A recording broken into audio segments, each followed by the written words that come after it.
बच्चों, कैसे हैं आप सभी। मैं आशा करती हूँ सभी लोग स्वस्थ और प्रसन्न होंगे। आज हम हमारा पाठ गुरु गोविंद सिंह को पढ़ेंगे और समझेंगे। तो आइए शुरू करते हैं इस पाठ को।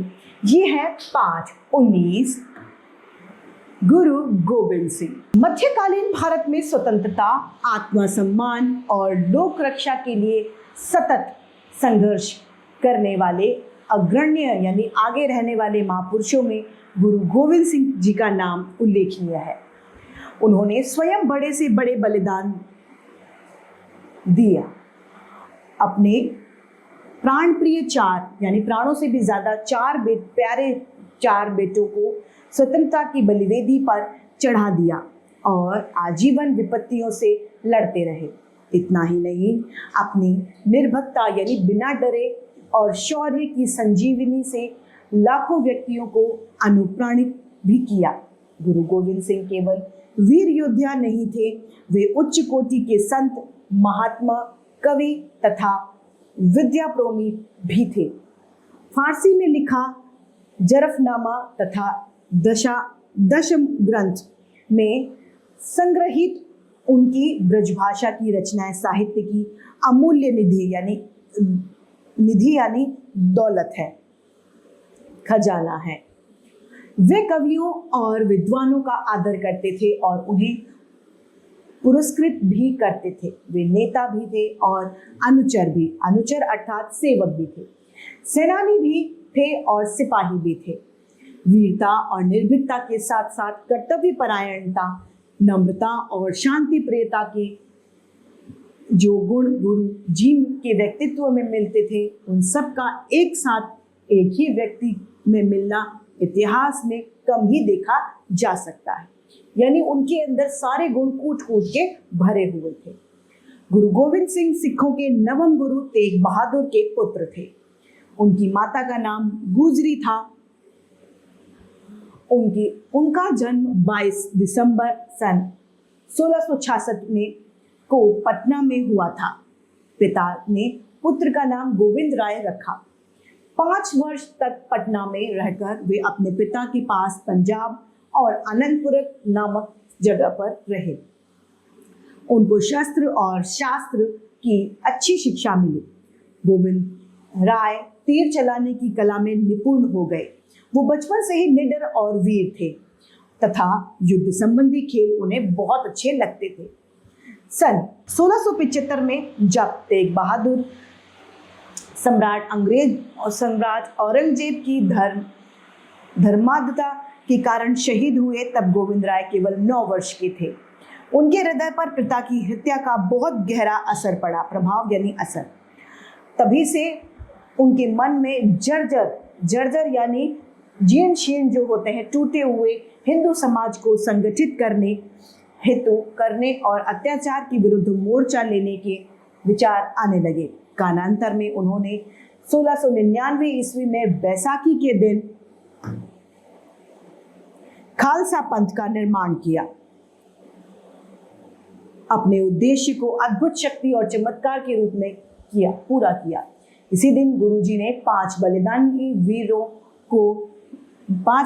वीरों का नाम पंज प्यारे रखा और उन्हें अमृत छकाया था। अब ये गोविंद राय से गोविंद सिंह बन गए। गुरु जी की बढ़ती हुई शक्ति से आसपास के पर्वतीय राजाओं को ईर्ष्या यानी जलन होने लगी। खालसा वीरों से कई बार हार खाकर उन्होंने औरंगजेब को उसके विरुद्ध उकसाया। मुगल सेना ने आनंदपुर का गढ़ घेर लिया। मुट्ठी भर सिख प्राणों की बाजी लगाकर यानी थोड़े से अपनी प्राणों की आहुति देकर भी उस विशाल वाहिनी से भिड़ गए। वाहिनी यानी सेना से भिड़ गए।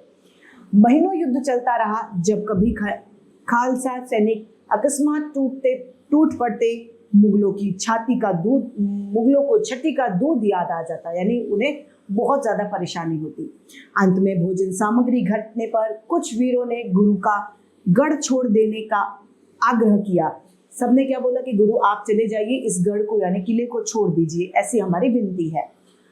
गुरु ने स्वीकार नहीं किया, अतः उनके कुछ शिष्य उन्हें छोड़कर चले गए। इधर मुगलों ने भी कहना मुगलों ने भी कहला भेज दिया था कि गुरु गोविंद सिंह किला छोड़ दे तो युद्ध बंद कर दिया जाएगा। गुरुजी परिस्थिति की विषमता देखकर किला छोड़ने के लिए तैयार हो गया, परंतु औरंगजेब ने विश्वासघात किया, यानी उसने क्या किया, धोखा दिया। किला छोड़कर खालसा वीर जब बाहर निकले तो मुगल सेना ने उन पर आक्रमण कर दिया। असहाय अवस्था में सभी सैकड़ों का संहार करते हुए खालसा वीर सरसा नदी की ओर बढ़ते लगे। गुरुजी बड़ी कठिनाई से सरसा नदी पार कर पाए। गुरु गोविंद सिंह मुगल सेना से बचते हुए चमकौर नामक जगह पर पहुंचे। वहां वे विपक्षी सेना से घिर गए।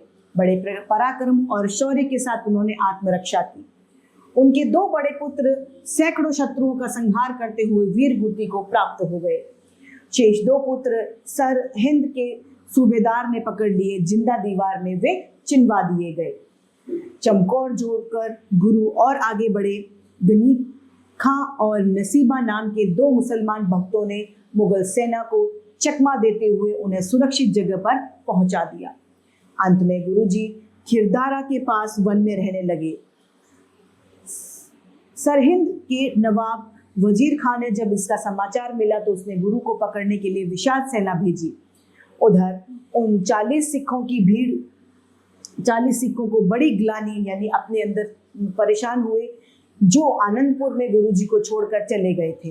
वे क्षमा याचना करते हुए गुरु की रक्षा के लिए प्राणों की बाजी लगा मोर्चे पर डट गए। मोर्चे पर डटना यानी मुकाबले करने को तैयार थे और इस युद्ध में लगभग 3000 तुर्क भी काम आए। गुरु ने खिरदाना के तालाब का नाम मुक्तसर रखा और इन 40 वीरों को मुक्त की उपाधि देकर अमर कर दिया। कुछ दिनों बाद औरंगजेब की मृत्यु हो गई और उनके पुत्र मुअज्जम और आजम ने राज्य के लिए युद्ध ठन गया। मुअज्जम के एक सेवक नंदलाल ने, जो गुरु का प्रशंसक और भक्त था, गुरु को सहायता के लिए बुला भेजा। गुरु ने जाकर मुअज्जम के विरोधी भाई आजम को मौत के घाट उतार दिया, यानी उसको मार डाला। मुअज्जम ने प्रसन्न होकर खुश होकर गुरुजी का सम्मान किया। गुरुजी ने चाहा कि उसके निरीह बच्चों की हत्या से संबंध रखने वाले व्यक्ति उन्हें सौंप दिए जाए। मुअज्जम ने उसकी इस प्रार्थना की उपेक्षा करी। इस पर गुरुजी ने उसका साथ छोड़ दिया और दक्षिण में जाकर भजन पूना करने लगे। वहां गोदावरी नदी के तट पर उनकी भेंट लक्ष्मण देव वैरागी से हुई, जो बहुत विद्वान और वीर पुरुष थे। गुरुजी की विपत्तियों यानी परेशानियों का हाल जानकर उन्हें बहुत दुख हुआ। उन्होंने गुरुजी का शिष्यत्व स्वीकार किया, यानी वो गुरुजी के शिष्य बन गए। अपना नाम बंदा बैरागी रखा तथा गुरु के दो पुत्रों की निर्मम हत्या करने वाले सरहिंद के शासक का अंत उन्होंने किया।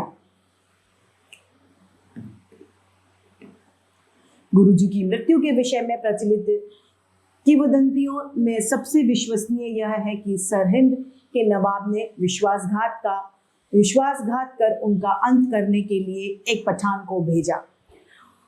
उसने अवसर पाकर दो साथियों की सहायता से सोते समय गुरुजी के पेट में तलवार भोंक दी।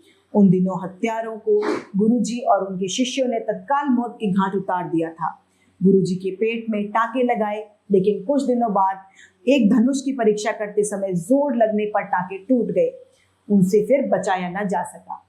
मृत्यु से पहले गुरुजी ने ग्रंथ साहिब के आगे 5 शेर, 5 पैसे और नारियल रखकर मस्तक नभाया तथा अपने शिष्यों को भविष्य में ग्रंथ साहिब और गुरु मानने के आदेश दिया। इसके उपरांत उन्होंने अपने शिष्यों से कहा कि मेरे इस भौतिक शरीर के विनाश पर तुम लोग विलाप मत करना, यानी रोना मत। मेरे जीवन के उच्च आदर्शों को याद करके स्फूर्ति लाभ करना। जब तुम्हें पथ प्रदर्शन की आवश्यकता हो तब तुम शुद्ध हृदय से गुरु ग्रंथ साहिब का आश्रय लेना, यानी ये किताब पढ़ना तुम्हें जरूरत मेरी महसूस नहीं होगी। उन्होंने यह भी कहा कि मेरे लिए किसी स्मारक का निर्माण न किया जाए। गुरु गोविंद सिंह के धार्मिक विचार बहुत उदार थे। वो मनुष्य मात्र के प्रति प्रेम, सहिष्णुता और उदारता का भाव रखते थे। उनकी दृष्टि में धैर्य और आशावाद जीवन के मूल मंत्र थे। गुरु गोविंद सिंह गुरु नानक की परंपरा के 10वें और अंतिम गुरु थे। वे योद्धा संत थे। दुष्टों को दुष्टता से दंड देना, अधर्म का नाश करना तथा धर्म की रक्षा करना अपना परम पावन कर्तव्य वे समझते थे। उन्होंने व्रत और निष्प्रभ हिंदू जाति में प्राण फूके। हिंदू धर्म की रक्षा उन्होंने 2 प्रकार से की। एक तो हिंदू धर्म में जो पाखंड, आडंबर और भेदभाव आ गया था उसे दूर किया, और दूसरे आतिथियों यानी सताने वाले जो लोग होते हैं, परेशान करने वाले लोग होते हैं, उसकी रक्षा के लिए बलिदानी शिष्यों के गठन किए। सच तो यह है कि उन्होंने अत्याचारी औरंगजेब के साम्राज्य की नींव हिलाकर रख दी थी। ऐसे संत सिपाही को भारत युगानुयुग स्मरण करेगा, यानी बहुत युग तक याद रखेगा। इस पाठ के रचयिता हैं डॉक्टर अशोकशील शर्मा। इसी के साथ ये पाठ समाप्त होता है और उम्मीद करती हूँ सभी को ये पाठ समझ में भी आया होगा। आज के लिए इतना ही, फिर मिलते हैं। धन्यवाद।